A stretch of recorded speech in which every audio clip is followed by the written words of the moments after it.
Well, here in Hampton Roads, another loaded gun was found at the airport by TSA agents. That makes it the sixth weapon seized at Norfolk International Airport this year. It's a big problem across the country, and if you plan on traveling with a gun, there are some steps you can take so your gun is not seized.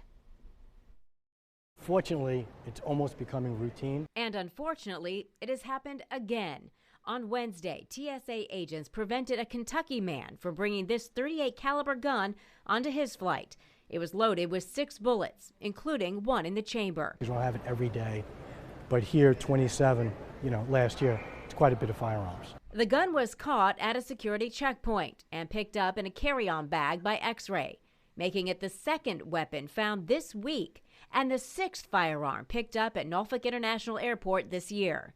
Lisa Farbstein with the TSA says the process of traveling with a weapon is simple. Basically, you're saying it has been packed properly, and it is locked, it's unloaded, it's packed separate from the ammunition, that it's in a hard-sided case, and then you put a lock on. If you're caught with a gun at the airport, you can be fined up to $15,000, as well as face criminal charges.